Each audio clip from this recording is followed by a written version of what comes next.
आम आज दुई सांग गोटे बहुत सुंदर मंदिर टे आसी बुलायापी से मंदिरटा हूँ आमर पुरी जिला चारिछक थाना निकटस्थ चौरासी ग्रामर ये मंदिर मेन रोड रु जस्ट 100 मीटर डिस्टेंस रे पड़ो से गाँ ना है चौरासी ग्रामर पूजा पाता माँ अधिष्ठात्री माँ बराही पाखे आम पहुँच सारी मंदिरटा के सुंदर मंदिर टे दुई पाखे आपणकर घास गालीचा भी होती बहुत सुंदर मंदिर टे ये माँ बराही पूजा पाती आउर मंदिर बहुत पुरातन मंदिर दशम शताब्दी मंदिर टे ये माँ पर्व अष्टमी दशहरा माँ अष्टमी रे बड़ पर्व ये 108 बेलपत्र पोड़ा जाए आठी माँ पाखे अन्नभोग हुए ना ये शुक्ली भोग भी कराए माँ पाखे आठी मंदिर एत परिष्कार परिच्छन्नता आसतु आ मंदिर टाक बुलवा देखा मंदिर चारिपार्श्व कौन अच्छी केते रहस्यमय जिन अच्छी आसतु ये जिनसा देखु आप जापर।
आसतु मंदिर भितर जावा आ माँ को दर्शन करवा माँ को दर्शन कर सारापर आसी जी ग्रामवासी अच्छा कथा हाँ मंदिर विषय से किसी रहस्यमय जिनस कहे आम जाई सारापर आम आपको रेकमेंड करूँ मंदिर आसापी आसतु माँ को दर्शन करवा।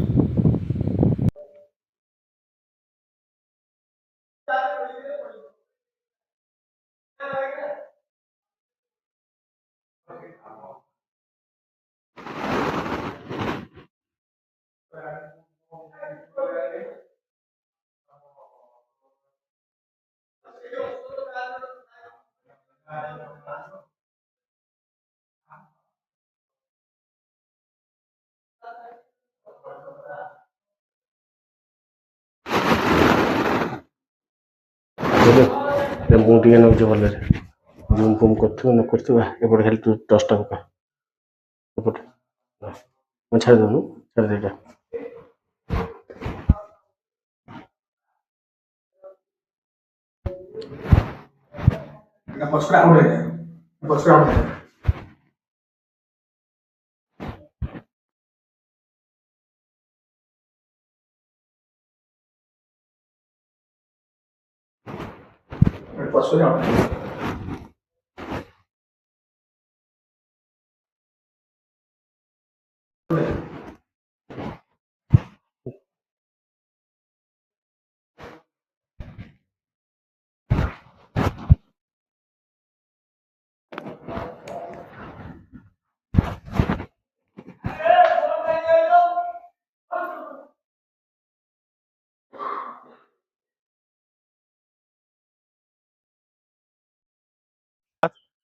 आज आम आसी पहुंची जाइछु पुरी जिलार चारिछक थाना निकटस्थ 84 ग्राम पूजा पाउथिबा अधिष्ठात्री देवी माँ बराही निकटरे आम निकटरे उपस्थित अछंती भाईना उपस्थित अछंती से आपन को सठिक विवरणी प्रदान करेंगे।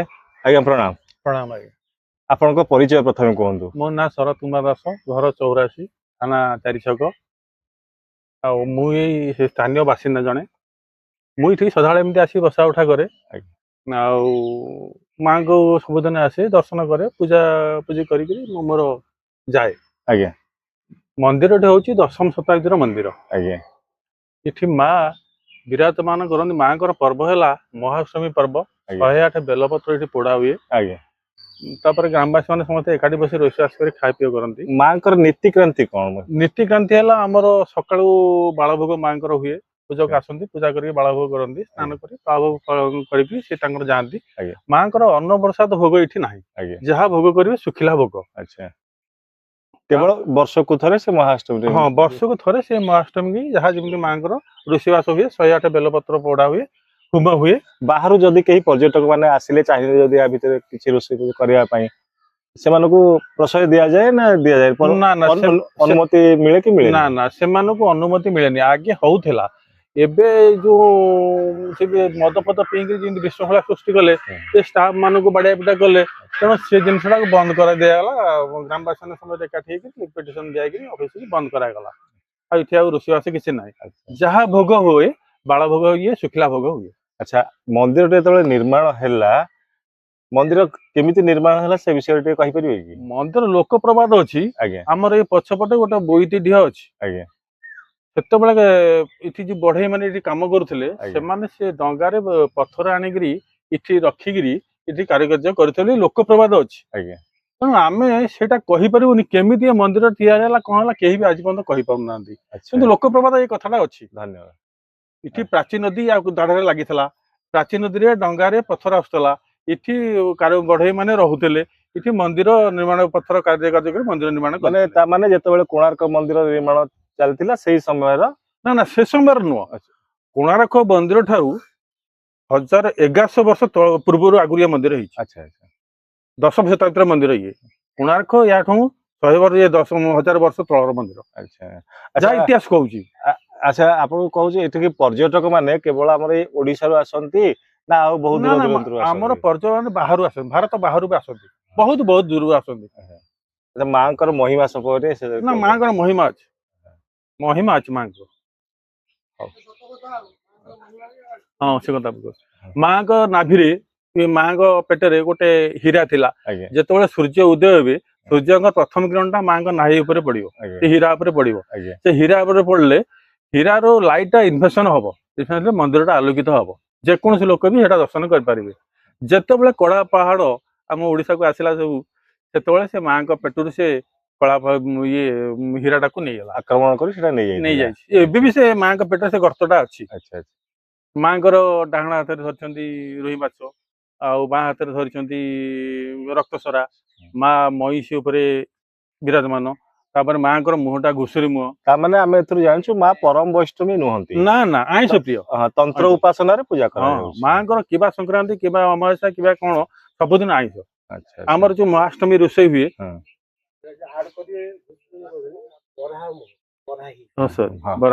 ବରାହି ମୁହଁ, ମାଙ୍କର ବରାହି ମୁହଁ। ଆଉ ମାଙ୍କର ସବୁଦିନ ଆଇଁଷ ପ୍ରିୟ। ଆମର ଯୋଉ ମହାଷ୍ଟମୀ ରୋଷେଇ ହୁଏ, ସବୁଦିନ ଆଇଁଷ ହବା କଥା ହବ। ଅଳ୍ପ ହଉ ବା ବହୁତ ହଉ, ଆଇଁଷ ବିଧି ତାଙ୍କର। ନା, ମାଛ ତରକାରୀ। ଆଜ୍ଞା, ଘାଣ୍ଟ ହବ, ନହେଲେ ତରକାରୀ ହବ। ମାନସିକ ଆପଣଙ୍କ ଉପରେ ଗୁଆନଡେ ବେଶୀ କରିବେ ଆସିକିରି, ଯୋଉମାନଙ୍କର ଧର ସନ୍ତାନ ହଉନଥିବ।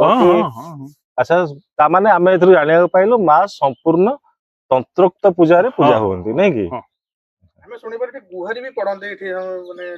ସେମିତି ନା, ଗୁଆରେ ଯାହା ଖାଲି ମାନସିକ କରନ୍ତି। ସନ୍ଧ୍ୟା 6ଟା ବାଜିଲା ଗେଟ୍ ବନ୍ଦ, ୟା ଭିତରେ କିଏ ପ୍ରବେଶ ନିଷେଧ। ସେମିତି କିଛି ନାହିଁ, ଗୁହାରେ କିଏ ପଡନ୍ତିନି। କିନ୍ତୁ ଯିଏ ଯେମିତି ମାନସିକ କରିକିରି ଗଲା, ଏଇ ହଉଛି କଥା। ମାନସିକ ବି ପୂରଣ ହଉଛି, କିଛି ଅସୁବିଧା ନାହିଁ। ହଁ, ଏଇଟା ତାନ୍ତ୍ରିକ ପୀଠ। ହଁ, ଆମେ ଟିକେ ସମ୍ୟକ ସୂଚନା ପାଇଲୁ କି ମା ରାତ୍ର ଯେତେବେଳେ ନିର୍ଜନ ପ୍ରହର, ଯେ ଏତେ ସବୁ ଗଭର୍ଣ୍ଣମେଣ୍ଟ ଏତେ ସବୁ କାମ କରୁଛି, ସବୁ ଠିକ ଠାକ ଅଛି, ପାର୍କ ଅଛି, ଗାର୍ଡେନ ଅଛି, ସବୁ ଅଛି, ପାନୀୟ ଜଳ ବି ସବୁ ସୁବିଧା ଅଛି, କିନ୍ତୁ ମନ୍ଦିର ଭିତରେ ଆଲୋକୀକରଣର ସୁବିଧା କରାଯାଏ ନାହିଁ, ମା ବର୍ତ୍ତମାନ ବି ଅନ୍ଧାରରେ ଅଛନ୍ତି, ଏହାର କାରଣ କଣ ଟିକେ କୁହନ୍ତୁ। କାରଣ ହଉଛି ସେଇଟା ମାଙ୍କ ଇଚ୍ଛା। ଆମେ ଯେତେ ଚେଷ୍ଟା କରୁଛୁ ଆଜ୍ଞା। ଭିତରେ ଗୋଟେ ବଲ୍ ଜାଳିବା ପାଇଁ ଆଜ୍ଞା ସେଇଟା ହେଇପାରୁ ନାହିଁ। ଆଜ୍ଞା ଏଇ ପାଖରେ ଲାଇଟ୍ ଅଛି, ଇଲେକ୍ଟ୍ରିକ ଅଛି, ସୋଲାର ଅଛି, ସବୁ ପ୍ରକାର ଲାଇଟ୍ ସିଷ୍ଟମ ଅଛି, ନିଶ୍ଚୟ। କିନ୍ତୁ ମନ୍ଦିର ଭିତରେ ଲାଇଟ୍ ସିଷ୍ଟମ ହେଇପାରୁ ନାହିଁ। ତାମାନେ ମାଙ୍କର ଇଚ୍ଛା ନା, ନାହିଁ। ମାଙ୍କର ଇଚ୍ଛାଟି ନାହିଁ। ହଁ। ଯେତେବେଳେ ଆମେ ମହାଷ୍ଟମୀ ବେଳେ ଆମେ ରୋଷେଇବାସ କରୁ, ଗୋଟେ ଟେମ୍ପୋରାରୀ ହାଲୋଜେନ ଭିତରେ ଜଳେ, ସେଇ 15-16 ଦିନ କାଳ ଜଳିବ। ତାପରେ ମା ଅନ୍ଧାରରେ ଯିବା ଆସିବା କରିବେ, ଅନ୍ଧାରରେ ରହନ୍ତି ଆଉ, ରହି ଆସୁଛନ୍ତି ଯୁଗ ଯୁଗ ଧରିକିରି ଆଉ। ମାଙ୍କର ଇଚ୍ଛା ନାହିଁ ଯେ ଆଲୋକ ଜଳିବା ପାଇଁ ମାଙ୍କ ଗମରା ଭିତରେ। ଆମେ ଏଇ ସମ୍ୟକ ସୂଚନା ପାଇଲୁ କି ଏଇ ଗ୍ରାମବାସୀଙ୍କଠୁ ଟିକେ ସୂଚନା ପାଇଲୁ କି ମା ବହୁତ ଦିନ ତଳେ ଏଇ ସବୁ ଘଟଣା ଘଟୁଥିଲା କି ମା କୁଆଡେ ନିର୍ଜନ ପ୍ରହରରେ ରାତିରେ ବି ଗାଁ ପାଖାପାଖି ଲୋକ ଦେଖିଛନ୍ତି କୁଆଡେ ମା ନିର୍ଜନ ପ୍ରହରରେ ଚାଲି ଚାଲି ଯାଆନ୍ତି। ଏ ବିଷୟଟା ସତ କି ମିଛ ଏଇଟା ଆପଣ ଅନୁଭବ କରିଥିବେ? ଏଇଟା ଆପଣ ଲୋକ ବି ପ୍ରବାଦ ଅଛି, ଏଇଟା ସତ। ଆମେ ତ ଛୋଟ ଛୋଟ ହେଇଥିଲୁ, ଆମେ ତ ତମେ ଲୋକ ପ୍ରବାଦ ଯାହା ଅଛି ଶୁଣି ଆସିଛୁ। ମୁଁ ସେଇ କଥାଟା କହୁଛି। ମା କଣ କରନ୍ତି, ଏଇ ସବୁ ଯାକ ସେତେବେଳେ ଏତେ ଆଉ ଜଙ୍ଗଲ ଥିଲା ଏ ଏରିଆ। ମା କଣ କରନ୍ତି, ଖରାବେଳେ ଗୋଟେ ଟୋକେଇଟେ ଧରି ଆଜ୍ଞା ଇଏ ବାଉଣ୍ଡରୀ ଭିତରେ ବସିକିରି ଗୋବର ଗୋଟାନ୍ତି। ଆଜ୍ଞା ଦେଖାଯାଉ ଆପଣ ମାନେ ଗଲେ, ମୁଁ ଗଲି, ସେ ଗଲେ, ଯିଏ ଗଲେ, ସେ ଲୋକ ଟିକେ ଡାକିବେ, ବାପା ଟିକେ ଆସିବୁ, ଟିକେ ଗୋବର ଟୋକେଇଟା ମୁଣ୍ଡକୁ ଦେଇନେବେ। ଆଚ୍ଛା। ଯେତେବେଳେ ସେ ଲୋକଟି ଯାଇ ମାଙ୍କ ମୁଣ୍ଡକୁ ଟେକିବ ସେ ଗୋବର ଟୋକେଇ, ମା ତାକୁ ସେଇଠି ହିଁ ଗ୍ରାସ କରିବେ। କଣ ପାଇଁ? ମା ତ ସମସ୍ତଙ୍କର ଆଗରୁ ଅଛି, ମା ତ ଚଣ୍ଡୀ ନା। ଓହୋ, ଚଣ୍ଡୀ ତନ୍ତ୍ରୋକ୍ତ ରୂପରେ ପୂଜା ସେ ପାଉଛନ୍ତି। ଜିନିଷ ଯେତେବେଳେ ହେଲା, ଏମିତି ବାରମ୍ବାର ଯେତେବେଳେ ଏମିତି ହେଲା, ଗୋଟେ ଶଗଡିଆ, ସେ ହଉଛି 16 କଳା ଗୁଣିଆ, ଶଗଡ ନେଇ ଯାଉଛି। ତାକୁ ଡାକିଲେ, କହିଲେ ବାପା ମତେ ଟିକେ ଆସିକିରି ସେ ଗୋବର ଟୋକେଇଟା ମୋ ମୁଣ୍ଡକୁ ଦେଇଦେ। ସେ ଗୁଣିଆ ସେଠୁ ସେ ଜାଣିପାରିଲା ଯେ ଏଇ ସକାଶେ ମତେ ମା ଡାକୁଛନ୍ତି। ସେ ସେଇ ଦିନ ଠାରୁ ମୁଖବନ୍ଧନ କରିଦେଲା ମାଙ୍କର। ମା ସେତିକି ସେଇ ଠାରୁ ମୁଖବନ୍ଧନରେ ରହିଲେ। ସେଦିନଠୁ ମା ଶାନ୍ତ ହେଇଯାଇଛନ୍ତି। ଶାନ୍ତ ହେଇକିରି ମୁଖବନ୍ଧନରେ ରହିଲେ।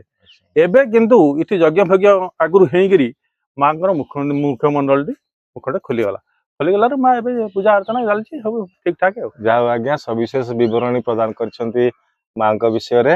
ଆପଣଙ୍କୁ ବହୁତ ବହୁତ ଧନ୍ୟବାଦ। ଜୟ ଜଗନ୍ନାଥ, ଜୟ ମା। ଜଗନ୍ନାଥ।